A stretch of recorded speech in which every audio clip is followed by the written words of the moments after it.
للخلق الكل هو الحبيب الذي شفاعته لكل أول الموت يا ربي بالمقام واغفر لنا يا واسع. Pada akhirnya kalah para jemaah. Namun sebelum berperang, Rasulullah itu memesan kepada pasukan pemanah yang 50 orang jumlahnya di sana, kamu menang atau kalah, kita yang di bawah ini menang atau kalah, kamu jangan turun bukit. Akan tetapi para jemaah, takbir, takbir, Allahumma salli ala Muhammad, Allahumma salli ala Muhammad, Allahumma salli wa sallim wa barik ala Sayyidina Muhammad. Siapa kita? Siapa kita? Di mana? Siapa kita? Di mana kita? Alhamdulillah. Alhamdulillah. Alhamdulillah. Oke, kita lanjut menuju ke Makbaro, dipimpin nanti oleh Kiai.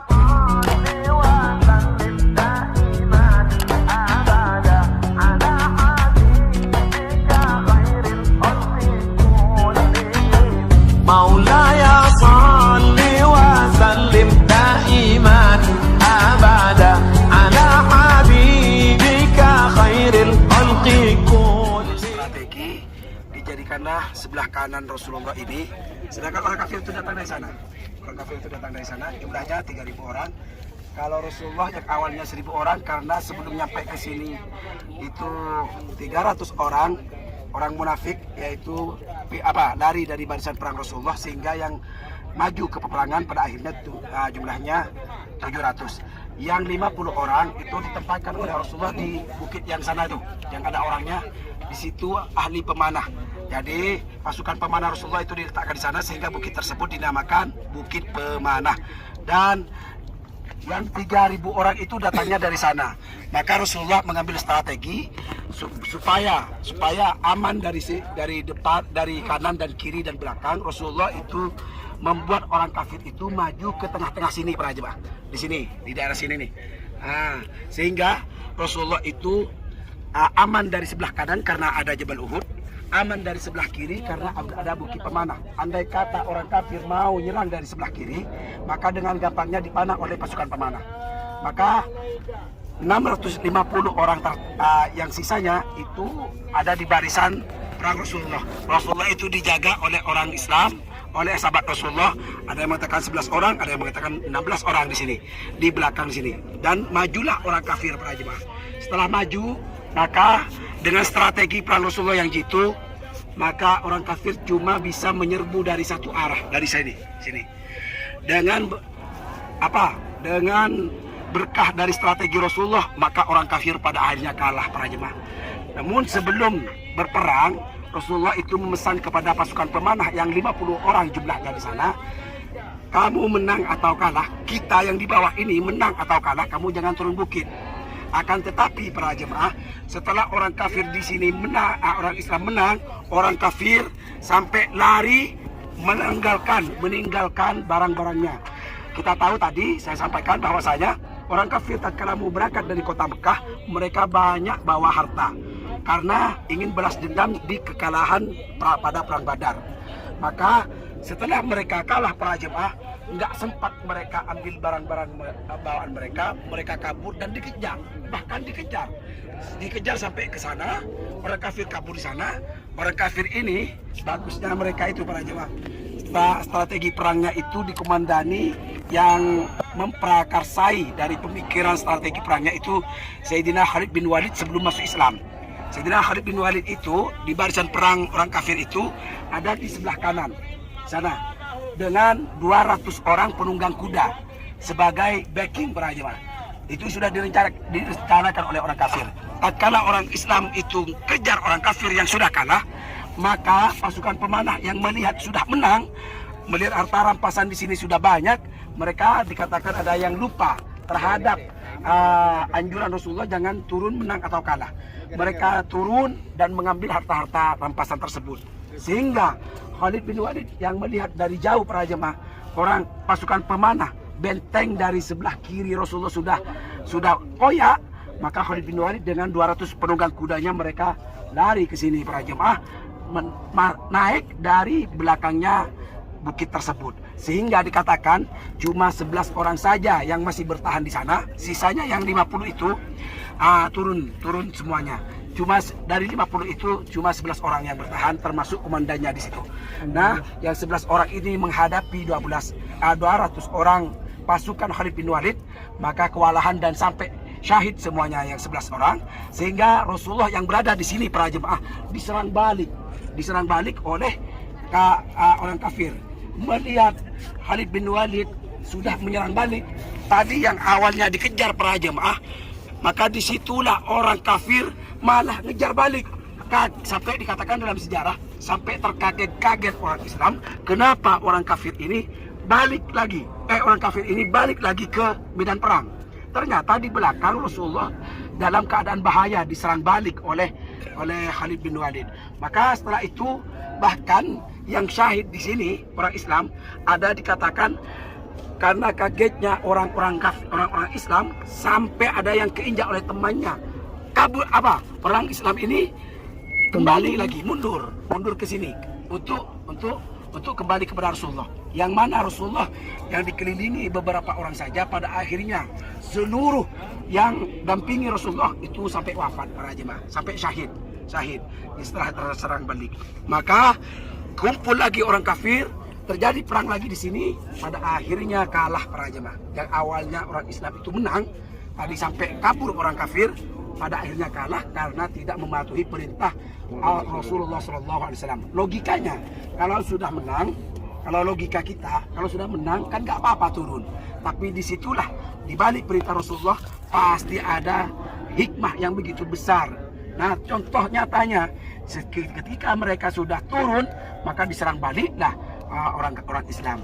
Dikatakan di situ sampai Rasulullah robek pelipisnya, patah giginya, bahkan oleh orang kafir digembor-gemborkan bahwasanya Rasulullah itu sudah meninggal para jemaah, sehingga semangatnya orang kafir semakin kuat menggempur orang Islam. Pada akhirnya Rasulullah dengan para sahabatnya membentengi diri dengan lari ke Jabal Uhud sana. Nah, di sana di sini nih, saya pernah masuk di sini, ada guanya di situ, ada guanya. Maka naik ke atas Gunung Uhud, dikejar tetap oleh orang kafir, dikejar.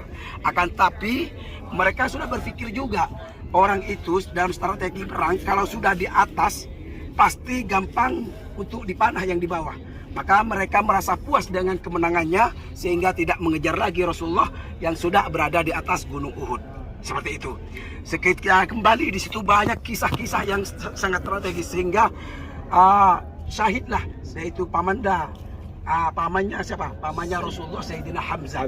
Sayyidina Hamzah ini punya julukan para jemaah dengan Asadullah, yaitu singanya Allah. Karena setiap perang dia itu tidak pernah kalah. Akan tetapi kenapa dia syahid? Maka dia syahid dikarenakan ada seorang perempuan sebelum masuk Islam, yaitu istrinya Abu Sufyan yang bernama Hindun. Hindun ini mempunyai misi untuk balas dendam karena ayahnya itu dibunuh oleh Sayyidina Hamzah tatkala di peperangan Badar. Maka Hindun ini para jemaah menyewa salah satu penombak jitu, sniper kalau sekarang. Namanya Wahsy. Wahsy ini sekali lempar langsung tepat sasaran. Maka Wahsy ini ditugaskan oleh Wahsy itu, statusnya pada waktu itu sebagai budak. Jika engkau Wahsy bisa membunuh siapa? Sayyidina Hamzah. Halo. Maka saya bebaskan kamu sebagai budak. Pada Jabal Uhud. Emas yang saya pakai ini saya akan kasih. Maka Wahsy cuma Patura. dari Sayyidina Hamzah. Tatkala King. Hamzah ditombak dari belakang sehingga King. badannya dan jatuhlah Sayyidina Hamzah. King. Jadi Sayyidina Hamzah itu kalau face to face lawan Biasa itu lah. selalu menang. Itu karena dari belakang. Amat ceramah. Pada akhirnya syahidlah Sayyidina Hamzah ini didatangi oleh Hindun tadi. Maka dibelahlah dadanya di situ. Diambil hatinya, dimakan bahkan dimuntahkan sebagai penghinaan kepada Sayyidina Hamzah. Namun pada akhirnya si Hindun ini masuk Islam para jemaah. Nah di situ Rasulullah bahkan Sayyidina Hamzah dikatakan itu kuping dengan hidungnya ini dipotong raja, dipotong-potong. Itu. Nah di situ juga banyak cerita Sayyidina seperti Mus'ab bin Umair pemegang bendera, bahkan yang membentengi pas pampresnya lah kalau sekarang itu, yang membentengi Rasulullah SAW itu ada yang kena panas sampai kurang lebih 50 panas tetap tegak, yaitu menjadi perisai Rasulullah SAW pada waktu itu. Allahu Akbar. Para jemaah ceritanya sangat panjang. Pada akhirnya Rasulullah itu istirahat para jemaah. Istirahatnya Rasulullah itu sebenarnya bukan yang di sini. Ini sebenarnya dinamakan Masjid Mustaroh. Mustaroh itu diambil dari kata istirahat. Nah, yang sebenarnya Masjid Mustaroh itu sebenarnya di kaki gunung itu, di kaki Gunung Uhud. Di situ ada memang sepetak gini, sampai sekarang memang diabadikan tempat itu karena setelah perang Rasulullah itu istirahat di situ dan kembali ke tempat ini dan dikebumikanlah kurang lebih 70 termasuk sahabat Rasulullah. Ada pemegang bendera di situ Mus'ab bin Umair, ada Abdullah bin Jahshin, komandannya pasukan pemanah, itu dikebumikan di sini. Dan itu dulu perkuburannya ini bukan di sini para jemaah. Perkuburannya itu di mana dia meninggal maka dikebumikan. Pada kurang lebih pada waktu Muawiyah menguasai Madinah, terjadilah banjir, dikatakan seperti itu, banjir besar. Kurang lebih Muawiyah ini tatkala itu para jemaah, sehingga kuburan syuhada Uhud ini para jemaah terkikis dan naik ke atas. Anehnya para jemaah, bukan aneh sebenarnya, disampaikan oleh Allah Subhanahu wa taala. Maka setelah keluar badannya para syuhada Uhud ini yang sudah dikebumikan beberapa tahun, karena setelah Muawiyah pada waktu itu beberapa tahun, maka tidak ada yang kurang para jemaah. Darah yang keluar dari tebasan orang kafir itu masih ngalir segar, maka benar kata yang disampaikan oleh Allah bahwasanya orang yang fi sabilillah itu akan hidup dan tidak akan mati dan Allah memberi rezeki. La tahsabanna alladziina aamanu fi sabilillah amwat bal ahya'u inda rabbihim yurzaqun. Tetap diberi rezeki para jemaah. Seperti hidup barakah, wangi para jemaah. Nah, setelah itu para jemaah dikumpulkan lagi mayat daripada para syuhada Uhud dan disatukan di sini pada akhirnya seperti itu. Nah, itu sekilas terkait Uhud. Tapi banyak cerita terkait yang berkenaan dengan Uhud. Ini Jabal Uhud yang dikatakan ahadun min jibal jannah, gunung surga para jemaah nih. Bahkan gunung Uhud ini cinta kepada orang yang cinta kepada Rasulullah, yang cinta kepada baginda Muhammad SAW. Disebutkan Uhudun yuhibbuna wa nuhibbuhu. Cinta kita. Ini gunung surga. Ahadun min jibalil jannah. Uhudun jabalun ahadun min jibalil jannah. Jadi kalau mau dia gunung surga. Kalau kita upama ada orang wafat di Indonesia, di tetangga kita mengikuti prosesnya dari memandikan, mengkafani, mensolatkan dan menguburkan, maka akan diberikan pahala sebesar gunung Uhud ini katanya. Kalau cuma ikut penguburannya saja maka satu. Kalau seumpamanya mengikuti seluruh prosesnya dua. Ini pahalanya besar. Kalau kita ibaratkan ini lebih berharga ketimbang emas para jemaah, pahala itu besar kan? Seperti itu. Banyak. Dan juga ada pasukan Rasulullah itu yang manten anyar para jemaah. Baru manten, baru malam pertama, besoknya ikut perang, syahid para jemaah. Nah di situ Rasulullah tatkala mau dikebumikan, beliau itu disampaikan oleh istrinya, ini masih dalam keadaan junub katanya, karena masih malam pertama, tahu-tahunya udah syahid. Akan tetapi pada akhirnya Rasulullah menyampaikan, kita harus doa sama-sama nanti. Rasulullah Kita wasilah dengan menyampaikan bahwasanya ini kita tidak usah mandikan karena yang mandikan sudah para malaikat di situ. Masya Allah. Banyak ceritanya para jemaah di sini terkait sahabat-sahabat yang meninggal. Demikian. Ayo Bu, mudah-mudahan sini menjadi doa dulu. barokah ya. Monggo. Sini dulu, doa dulu. Doa dulu. Saya pimpin doa.